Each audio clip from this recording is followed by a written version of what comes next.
A doctor, a lawyer, and a professor all go on this camping trip. But it starts to rain. So they decide to stay in this farmhouse.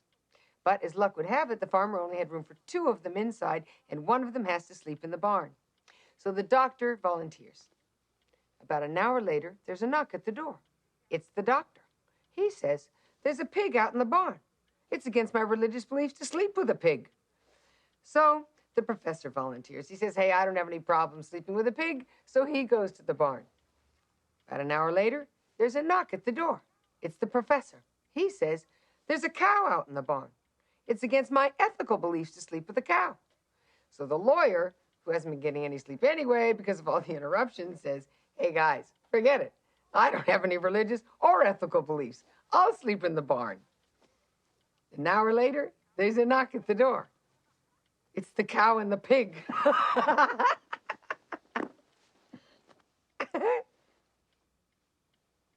Don't you get it? Do these types of jokes offend you in any way?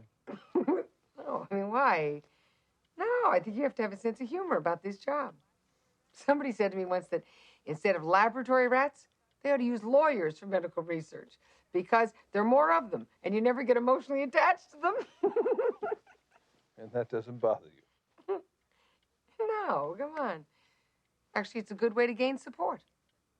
I mean, doctors, think about it. Did anybody even really care about white mice until they were used in medical labs? We could be the next sympathy campaign.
Could I have everybody's attention for just a moment? I need to ask you a favor. Oh, no, you want a donation.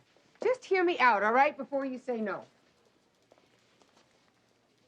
My mother's garden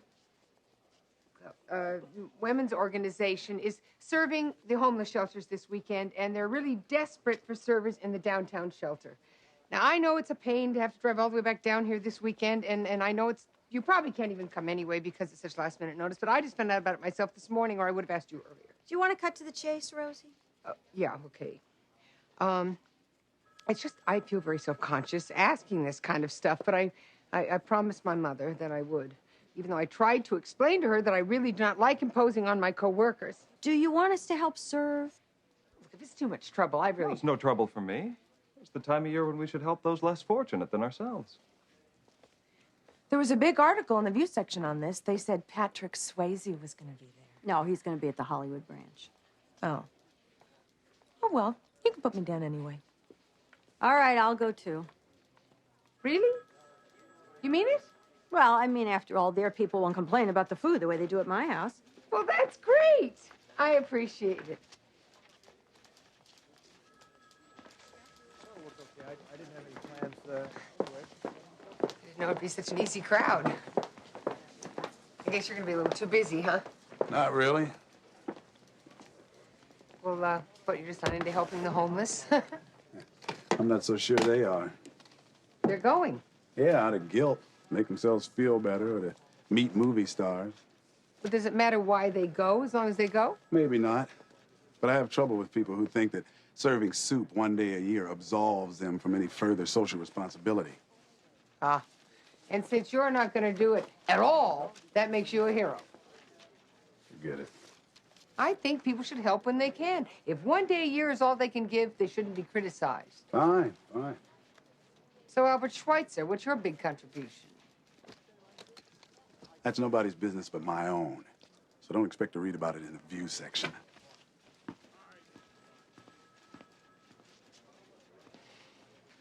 So, Mr. Boggs, I'm Rosie O'Neill. I'll be representing you.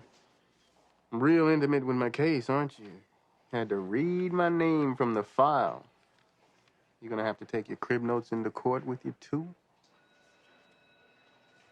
According to my cheat sheet, you've already served time for robbery and for kidnapping and robbery. Now you're being charged with the robbery and stabbing death of Daniel Lang. Ooh, not guilty. You have an alibi? Wait a minute. I know you. What'd you say your name was? O'Neill?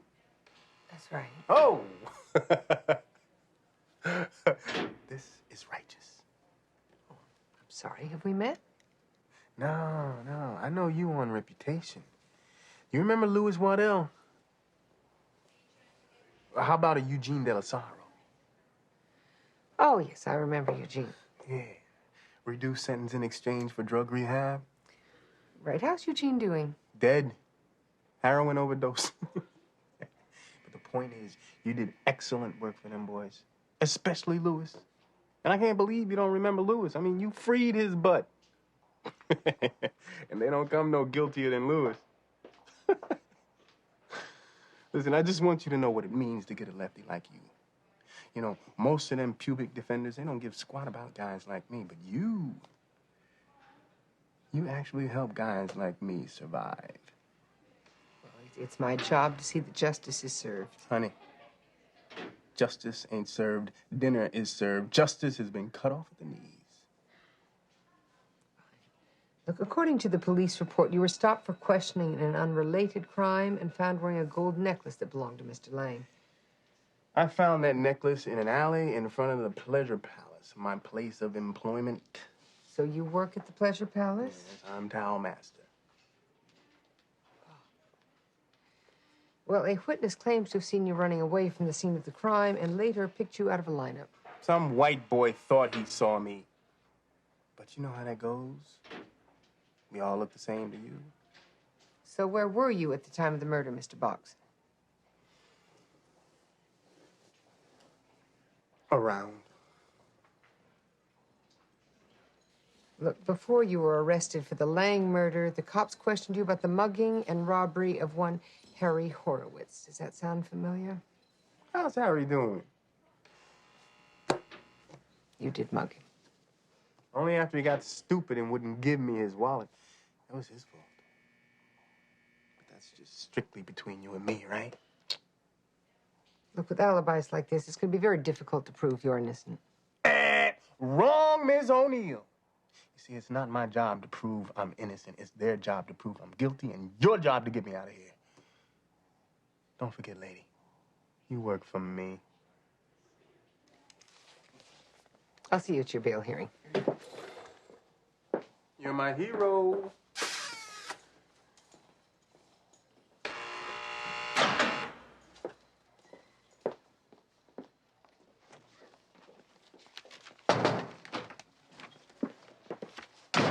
Here's something you can check out.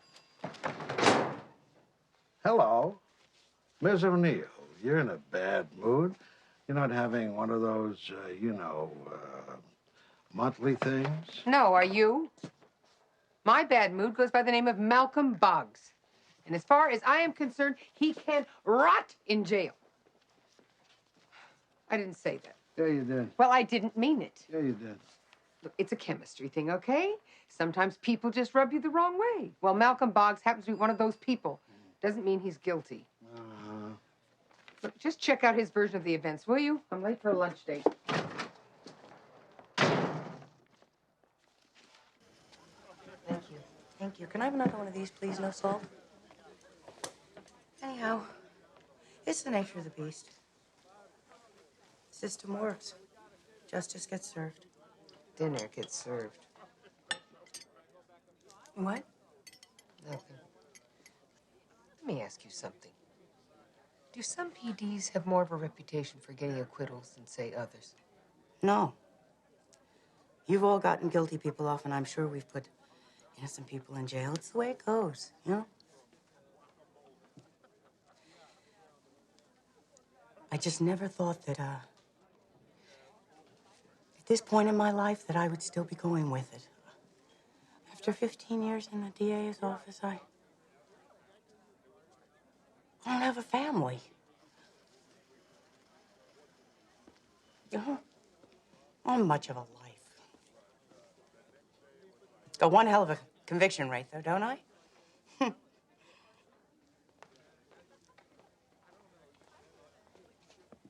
Thank you.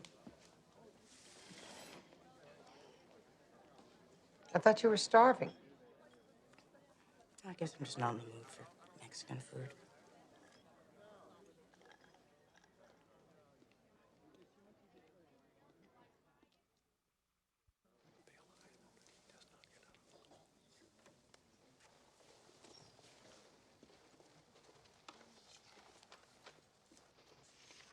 Hey, O'Neill.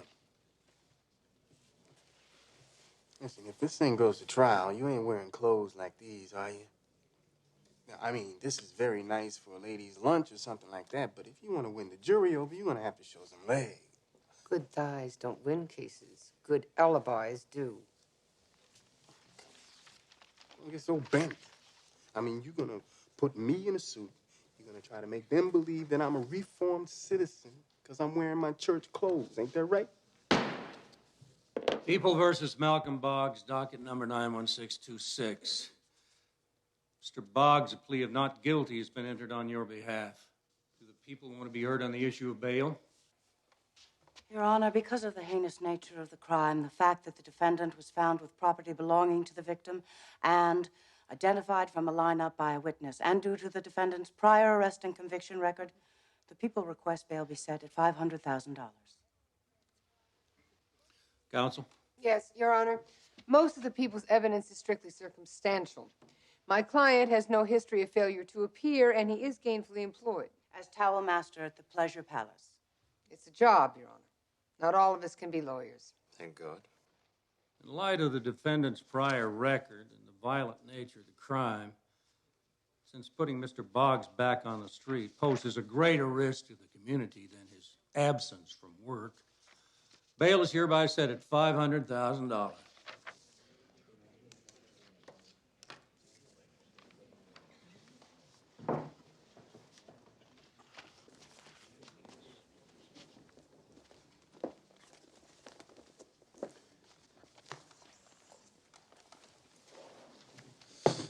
Nice, O'Neill. I mean, yeah, good posture, good use of body language. The tighter shirt might have helped, but we'll talk about that later, okay? And that line you use with lawyers, proper.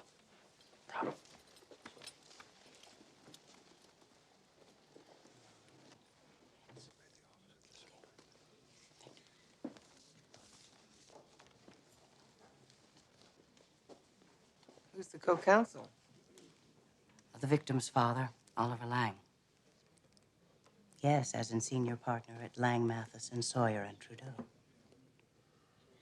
Maybe I won't have to grow old in the DA's office after all. See you later, counselor. I've got my hands full on this one. The evidence against my client is strong. I can't divulge his alibi to anybody but a priest.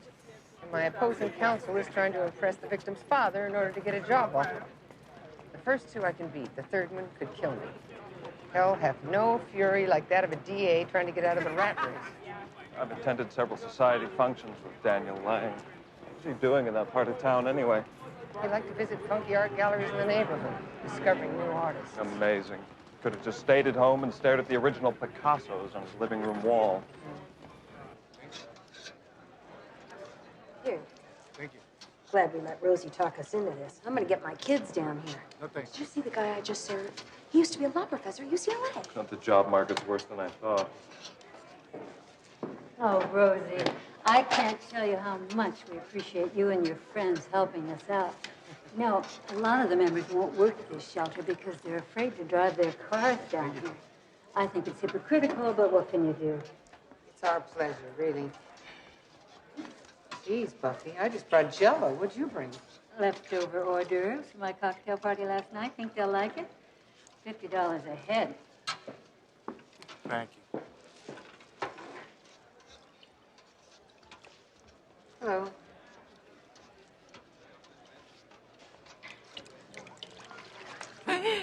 Oh, I'm terribly sorry, man. Devil woman. She's a devil woman pouring her sick, vile spit all over me. You should die. They told her to do this because they want to get rid of me. They want to burn me up because I've got the power. I've got the power. I'm fine. It's just a little soup. It's not even warm. Someone really ought to heat this stuff up. Yeah, that's it. All right. Bye, guys. Thanks again for everything. My mother will be eternally grateful. Our pleasure. We'll see you on Monday. Okay.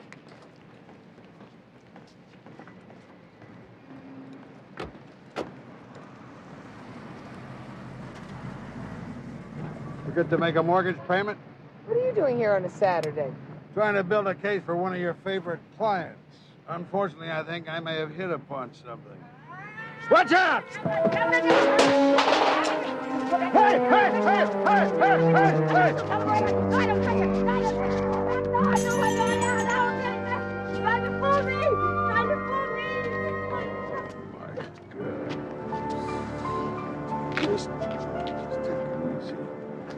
Just take it easy. Dr. Garrett to CCU. Dr. Garrett to CCU. So, Miss O'Neill? Oh, yeah, I was unlocking my car while I was talking to Mr. Kovac, who was sitting in his car. And she must have been waiting behind the building because I didn't see her until I turned around. You didn't see the assailant either? Not until she attacked Ms. O'Neill. Could you identify her?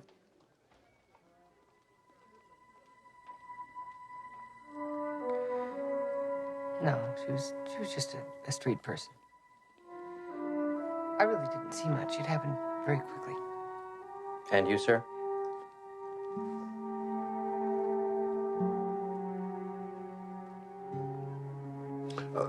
No.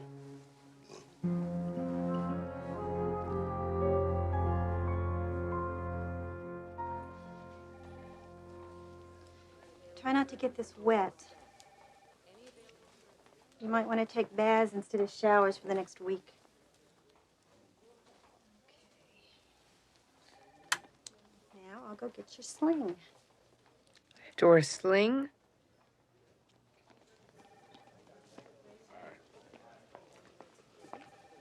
Doctor said I could come in. You okay? Fine. It's not even that big a cut. We really didn't even have to come here. Why? Because you didn't want to give a police report? You want to explain how come you wouldn't ID that woman to the cops? Neither did you. I figured it was your ball game.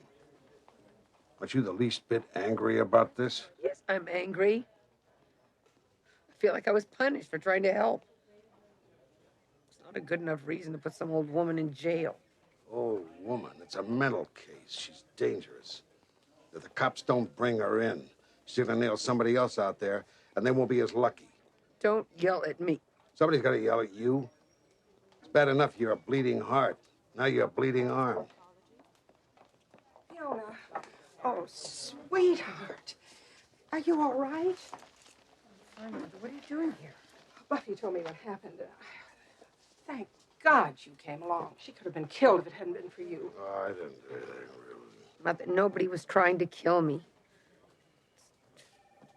It's just not that big a deal. This is all my fault. I should never have asked you to go down to that shelter. I should have had you serve at the Santa Monica branch with me. Lord knows you spend enough time with unstable people in that job of yours. Mother, what happened to me at the shelter could have happened anywhere. I wish everybody would just calm down.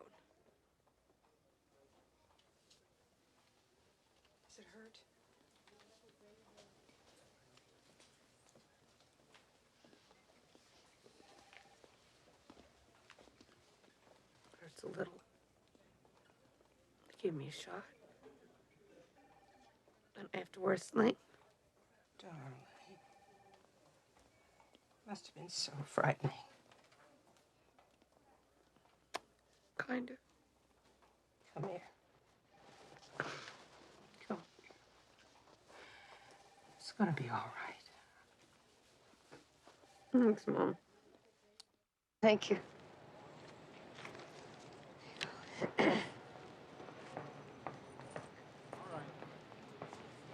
Thank you. You know, when I said people should give more to the homeless, I didn't mean blood. You okay? I'm fine. I could do without the sling. So, aren't you going to say this is what I get for serving soup only one day a year at the shelter? Oh, look, I was out of line the other day. I shouldn't have said those things to you. Forget about it.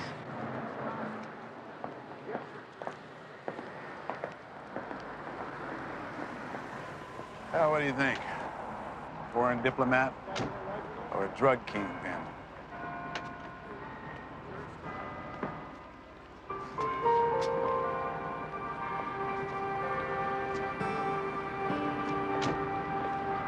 He's the father of the murder victim.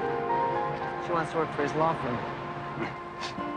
Looks like your friend Deb could come out of this one a whole lot better than when she went in.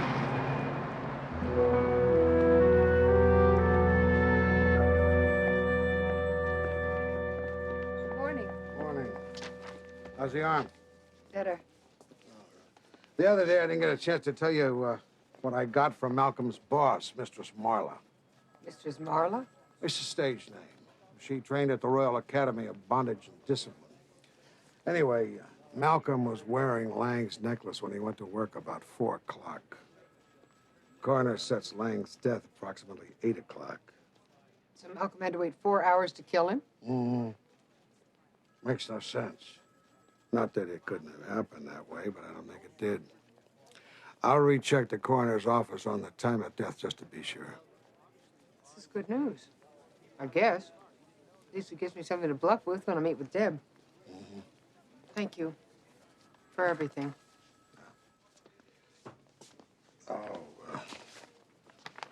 For you. What is it? Background material on the gal you had to run in with. Name's Wanda Tupelo. Diagnosed as a schizophrenic about 10 years ago. Been on the streets ever since. Got a divorced daughter living in L.A., but they don't talk. Anyway, I thought you'd want to know, in case you're interested in looking at ways to help her or something. I was thinking about finding a halfway house for her. I mean, I think you're right about getting her off the streets. I don't want her to hurt anyone else. Maybe that stuff will come in handy. Thank you. Good luck playing poker with the DA.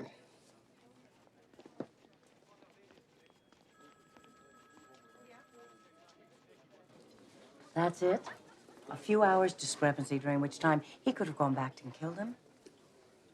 No go, Rosie. Deb, think about it. Why would Malcolm rob him but wait so long to kill him? There's nothing in his probation records to even indicate violence is his M.O. He's not that stupid. Well, then give me an alibi. He has one. No. Well, what is it? I'm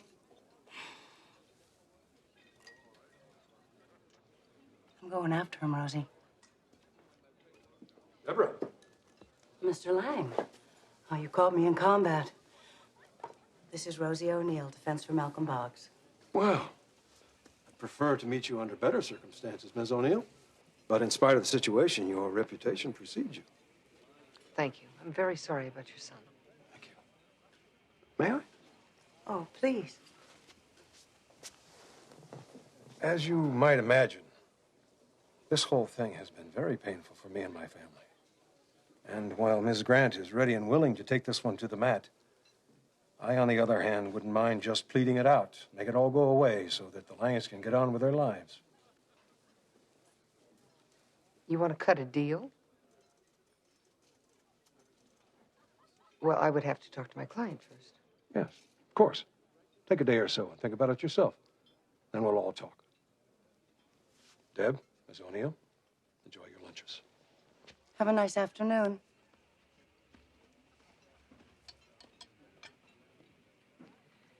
What are you doing? What do you mean? Oliver Lang doesn't eat in restaurants where the bill's lower than 3 digits. Now, don't tell me this was some kind of a coincidence. I'm not on trial here. Well, something's going on. Parents of murdered children don't usually look for compromised justice, Deb. What other kind of justice is there these days? My client is innocent. Oh, please. Rosie, you're sitting there with a 4-inch gash in your arm that you got from some lowlife that you're usually defending, and you're still clinging to that naive idealism of yours. What I'm clinging to is our obligation to make the system work. Well, it's working. You don't have a case. Deb, you're looking to get out of the DA's office and sign up with a big law firm. Well, you're not going to audition with this case, because I'm not rolling over for you or Lang.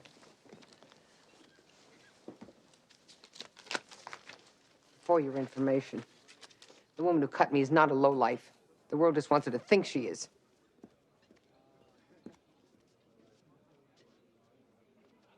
A deal, huh? Can you believe it? Forget Deb's motives. Why would Lang go for it? Off the top of my head, he doesn't want anyone to know his son's murder wasn't robbery motivated. Where'd you get that? Your car is still filthy. And I'm proud of it. I went to recheck Lang's time of death. Just out of curiosity, I asked to see the personal effects left on the body. All of the items which we'd been told were stolen, the money clip, the wallet, everything except the necklace, weren't stolen. They were actually released to Oliver Lang. How? The cops tamper with the evidence. Oh, hold your horses. There was no commission of a felony, so don't you start in with your police bashing. Fine. Then you explain it to me, Detective. Actually, it was an innocent mix-up. Innocent, my foot. Usually, detectives arrive at a crime scene before the coroner's investigators. But not this time. Oh, it's just a coincidence. No, it's a bureaucracy. When the coroner's investigators arrived there, they logged all the personal items in their report and then sent them on to the coroner's office. When the detectives finally showed up, all the personal belongings were gone, which is why they reported them as having been stolen. The two reports never crossed paths. The two departments never spoke. They seldom do. Oliver Lang signed a receipt for his son's effects, but conveniently failed to mention it to anyone. You expect me to believe this? Yeah, I do. Kovac, how did it happen? This is a murder case. There isn't any room for innocent little mix-ups. Unless, of course, LA's finest is just looking for an easy bust. Why do I bother?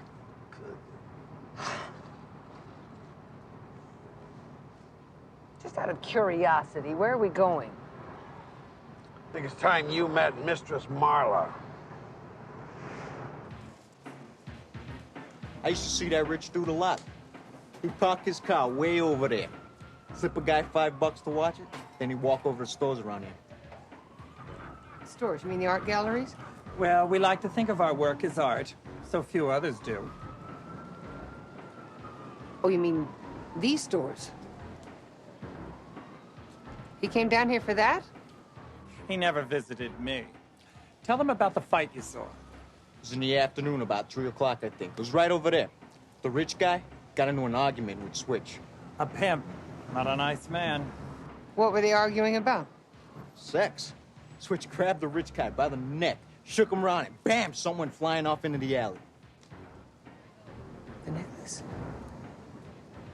Where can we find this Switch? I ain't seen him since Sunday. He might have left town. Ain't no telling with Switch. It should be noted that Switch looks an awful lot like Malcolm, but Malcolm's cuter. You're the one who sprung Louis Waddell.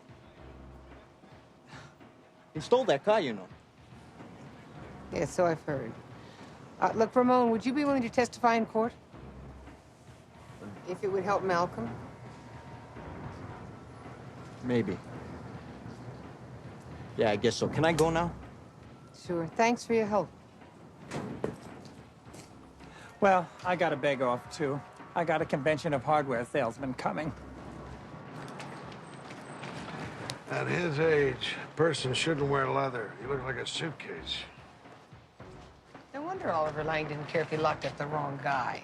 You don't want to expose your son's dirty laundry when it includes kinky sex. So how far do you think the deputy DA's involved in this cover-up? Suppose I could ask her? Think she'd cop to misconduct? Because that's what this is. Look, I'll worry about Deb, all right? You just worry about Switch. Get some of those cronies of yours at the LAPD to track this guy down. I guess you could always check the coroner's sign-in register. If she's been there in the last couple of days regarding this case, she most likely knows as much as we do. That's like going behind her back. She's my friend. I couldn't do that.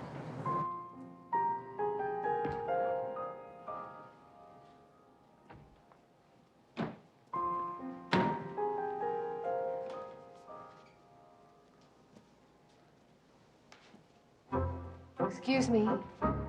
When I signed in the other day, I think I forgot to log my case number. Do you mind if I look?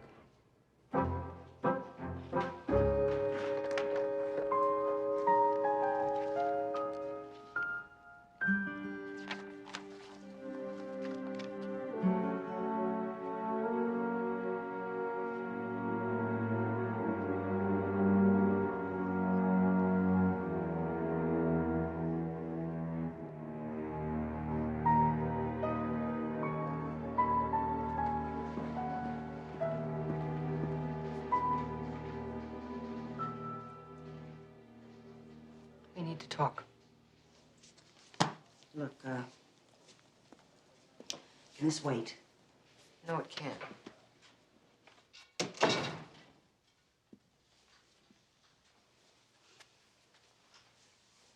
It's time you leveled with me, Deb. Oh, my cards are on the table, Rosie. Did you talk to your client? No, but you must have a deal with Oliver Lang. And it stinks. Are you saying that Oliver Lang is clouding my judgment? Look, I know how DAs tap dance around the truth. It's part of the game. But withholding evidence that will exonerate an innocent man, that's crossing the line. Prosecutorial misconduct will get you more than out of the DA's office, Deb. It could get you disbarred. I trust you have proof of this misconduct.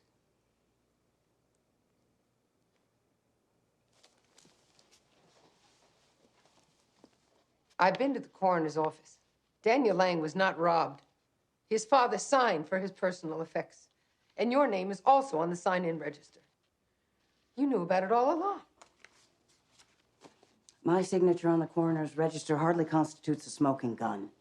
And seeing as we're on the subject of total disclosure, let's talk about Harry Horowitz. You know, the mugging victim that your client was questioned about? Questioned, not charged. Well, that wouldn't happen to be his alibi now, would it? The one that you can't talk about? What is wrong with you, Deb? You think if you lock Boggs up for something he didn't do, it's okay? Because he'll just be serving time for something he might have done? That man shouldn't be on the streets. Don't push it, Deb. Drop the charges against my client, or I'll be forced to notify the court. You just get off my back, okay? The last thing that I need is your moralizing.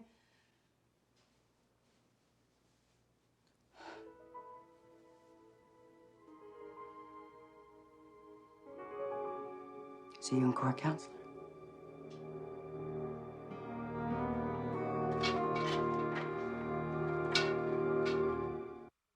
Excuse me, I'm looking for Jan Nelson.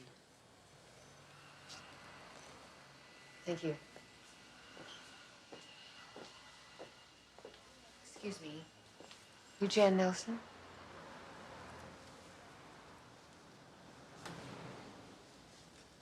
Is Wanda Tupelo your mother? I don't have a mother anymore.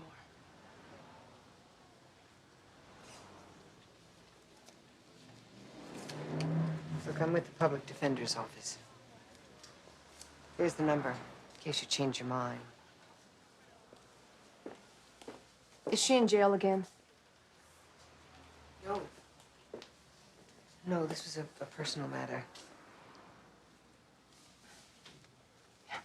You're all set, Mrs. Martinez.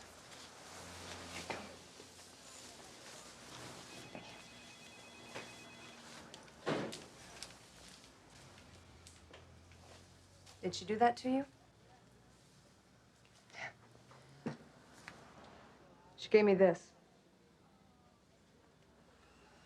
She didn't mean to. I understand it's been a while since you've been in touch with her. About 5 years. I know where she is if you'd like to see her.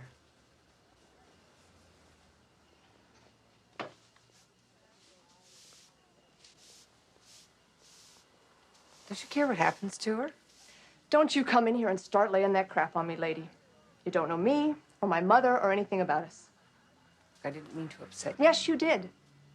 You're standing there in your fancy suit, wondering how I could let my own mother walk the streets. I'm sorry if you thought I was judging you. Right. It takes a lot of money to buy the kind of treatment that she needs. Now, the city couldn't help me. The state, nobody. They closed all the damn hospitals. And I can't afford anything private. Well, I'd like to try and help her. Fine. But understand, I can't take her back at my apartment. And if it's all the same to you, I'm gonna keep on pretending that she's dead. Just in case you're not successful. It's the only way I can get through this.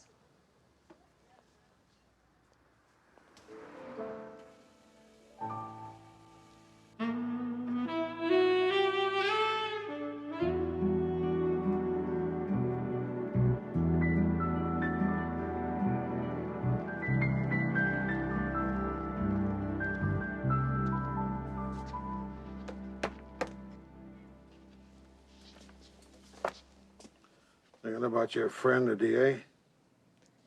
No, actually, I was thinking about Wanda Tupelo. And all the other Wanda Tupelos that I've represented. Did you know that in the entire county of Los Angeles, there's not one facility that can accommodate one old woman? Have you tried all of the halfway houses? Hey, I've tried the quarterway houses. You name it. I've called them. I should know better by now. The only thing that's changed since the last time I called these phone numbers, some of them are disconnected. Either the facilities are too full or they're not equipped to handle schizophrenics. If they're not too full and they can handle her, well, then Wanda's whopping $300 a month Social Security check makes her ineligible. The mental health care system in this country has become virtually non-existent in the last 10 years. And we know why that is, don't we? Let me guess. Ronald Reagan. And you voted for him. No, I voted for Nancy. I even went to see her daughter. She can't help either. There is one thing you could try, but it's risky. Let Wanda go through the criminal justice system. I cannot bring myself to charge her with assault. If she gets a good lawyer, a good judge, she'd get placed at Metropolitan Hospital. There she'd get her medication and her treatment. Where does the risky part come in? She'd get a lousy lawyer or a judge and slip through the cracks. 5 years in a state prison. No treatment, no care. If Wanda could just get her medication, she wouldn't be violent. It's a crapshoot. Tomorrow, I'm going to argue my guts out in the hopes that a judge will put a client who shouldn't be back on the streets, back on the streets. Then we'll put a schizophrenic behind bars. Because in jail, she might get the mental health care that she needs and can't get anywhere else. I told Deb I thought she'd lost the point. I'm beginning to think it's me who's lost it. It's a system. It stinks. Well, it doesn't stink for the Oliver Langs of this world. Or the Malcolm Boggs. The way I feel today, I'm no more in control than Wanda.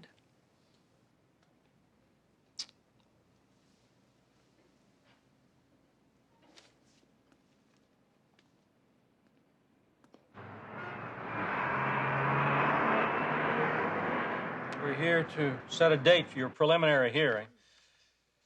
Have the defense and the prosecution conferred on this matter regarding a possible resolution? Yes, Your Honor.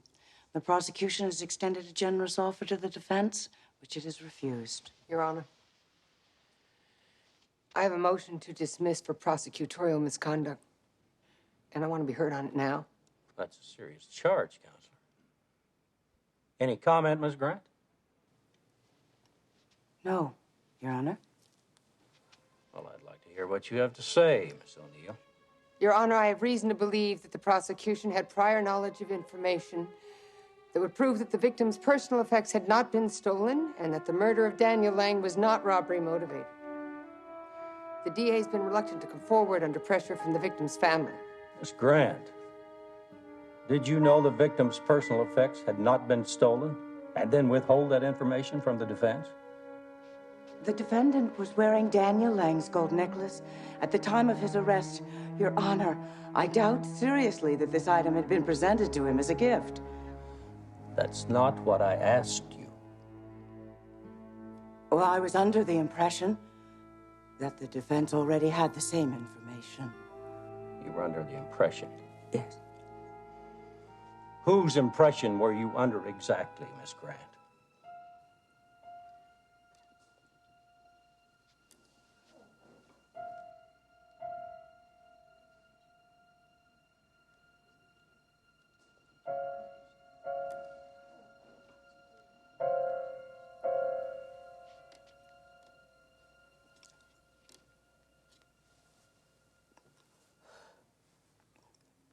My own, sir.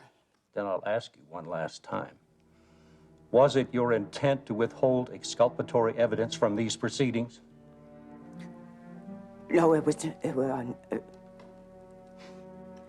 never my intent. But it was definitely my fault. In my chambers, now.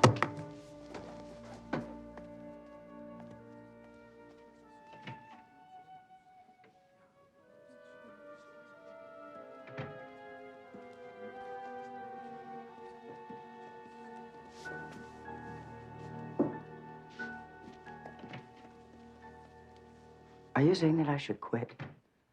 You're an excellent lawyer. I'm not recommending disbarment or retirement, although your actions were serious enough to merit it. It's my duty to report your misconduct to your supervisor. Perhaps a suspension would give you that much-needed rest that some attorneys don't feel they require until it's too late. Trust me, Miss Grant. If Miss O'Neill hadn't brought this to my attention, it could have become a state bar matter. Consider yourself lucky.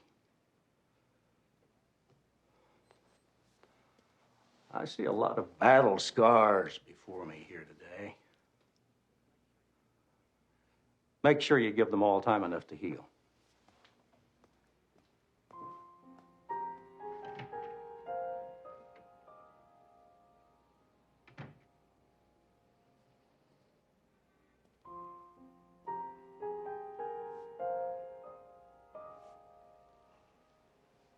I'm sorry, Rosie. I'm sorry you got this far. No. It's okay. You gave me fair notice. You were my friend.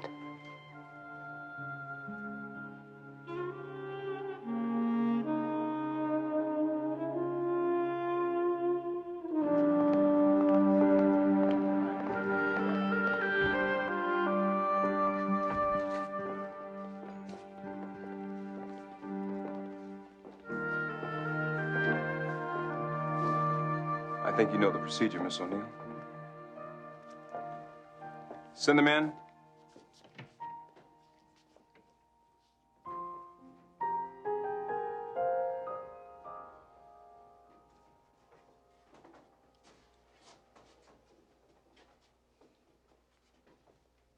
Do you recognize your assailant, Miss O'Neill?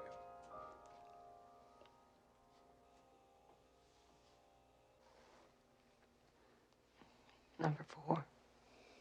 What did you say? Number 4. Thank you.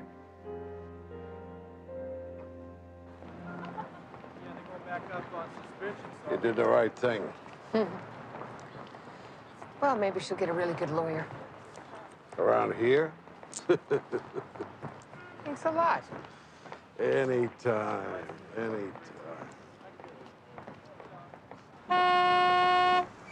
Hey, Rosie O'Neill. You never gave me a chance to thank you. You did it. You got me out just like I knew you would. I tell you what, next time I get picked up for something, anything, I'm gonna request you.